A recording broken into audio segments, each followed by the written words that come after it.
United হাসপাতালে যখন তাকে দেখতে গেলাম অঞ্জনা আপাকে, ও এটা মাইনে নিতে পারতেছিল না যে আমরা তারা দেখতে গেছি, কারণ ওর গলায় ফিতা আছে 24 ঘন্টা ও এলাও। আর আমাদের জন্য ছিল সকাল 9টার থেকে 12টা আর বিকেল 5টা থেকে রাত 8টা। সেই ছেলে আমরা বিকেলে দেখতে গিয়ে শুনলাম সারাদিনও সে যায় নাই।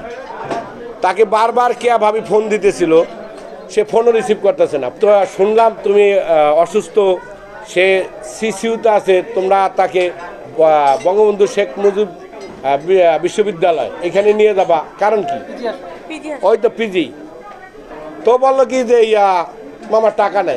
টাকা নাই মানে শিল্পী সমিতিরে জানাও,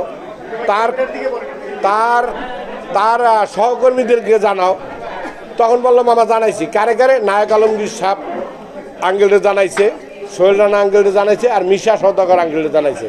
তাদের জানাইয়ার টাকার টাকা দিয়েছে। সেখানে কিন্তু আপনারা বড় একটা মিথ্যা পাইছে। বিল ছিল 5,23,000, ও নায়ক আলমগীর আঙ্কেলকে বলছে 8,50,000।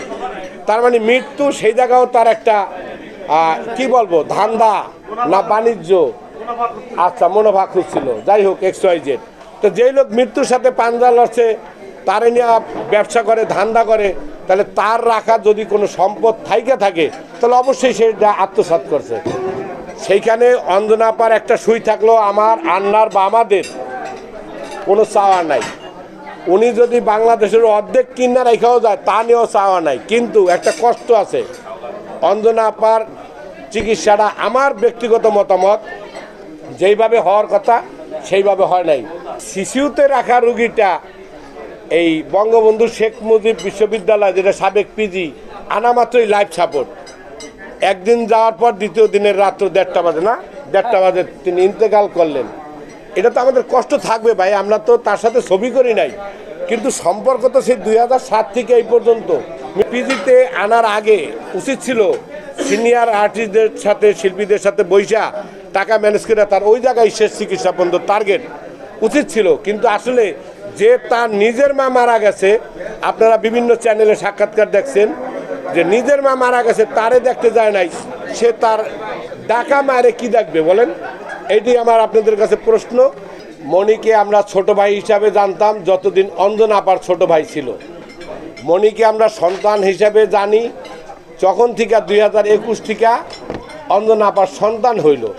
সে আমাদের সম্পর্কের পরিবর্তন ঘটছে। কখনো ভাই ছিল, লাস্টে গিয়া ছেলে হয়েছে। ও কিন্তু স্বীকার করছিল যে হ্যাঁ, আমার মা অঞ্জনা তিনি আমাকে দত্তক আনছে।